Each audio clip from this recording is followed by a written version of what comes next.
professora Janaína e estamos aqui para dar início a mais uma aula de língua portuguesa. Vamos lá? A nossa aulinha de hoje será sobre contos de enigma. Isso mesmo, os contos que nós estudamos na unidade de número 1 do nosso livro didático. Vamos junto ver as características desse gênero? Estrutura da narrativa de enigma. A estrutura básica desse tipo de texto, né? Esses textos, eles são compostos exclusivamente de 5 partes, né? Nós temos o narrador, nós temos os personagens, nós temos o enredo e nós também temos o espaço em que essas narrativas acontecem. Agora nós vamos detalhar cada uma dessas partes. O narrador. O narrador, ele pode ser um narrador personagem, que ele é narrado em primeira pessoa. Ele pode ser um narrador observador, ele é narrado em terceira pessoa. E ele pode ser um narrador onisciente, né? O narrador, ele é o responsável por criar a atmosfera de mistério ao nos contar a história. Se ele for um narrador personagem, mais ainda, pois participa de todos os momentos da história, pois ele é narrado em primeira pessoa.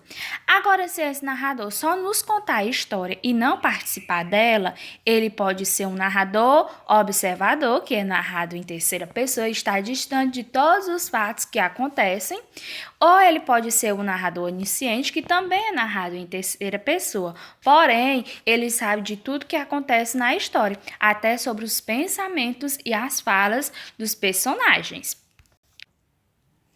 Nós temos também os personagens, né? Os nossos personagens têm uma infinidade, né? Porém, os mais importantes são o detetive, a vítima e os suspeitos, né? A vítima, ela é diferente do criminoso, claro, né?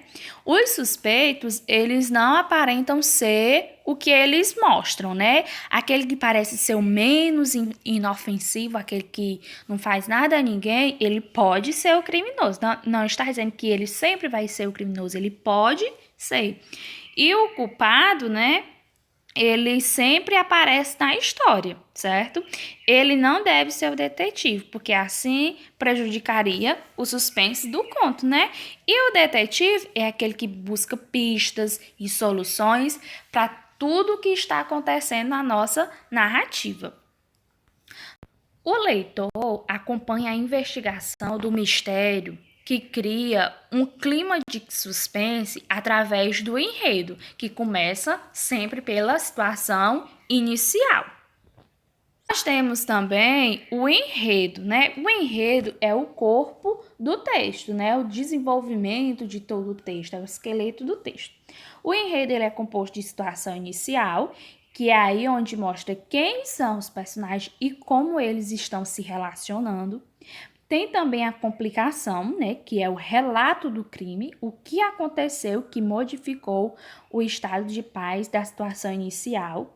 Nós temos também o desenvolvimento, que é o relato da investigação, a apresentação de pistas e todos os caminhos que o detetive vai percorrer para encontrar o culpado. Nós temos o clímax, né, que é muito importante em todos os textos narrativos, que o clímax é a descoberta do criminoso, é o resultado da investigação das pistas. Nós temos o desfecho, que é a explicação de como tudo ocorreu, explicando a motivação do culpado. E por último, nós temos a situação final, que foram as consequências do crime, o que foi que aconteceu com esse suspeito depois que tudo foi desvendado, né? Tudo isso que eu falei para vocês anteriormente se encaixa em um tempo que é essencial para a narrativa, pois dá uma dimensão dos tempos narrados. Num conto policial, o tempo sempre será numa ordem cronológica, né? É uma ordem linear de datas e horas que é muito relevante para todo o inquérito do texto.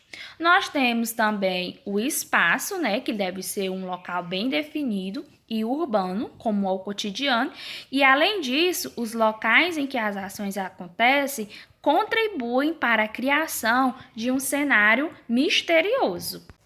A nossa aula de hoje foi essa, espero que vocês tenham gostado.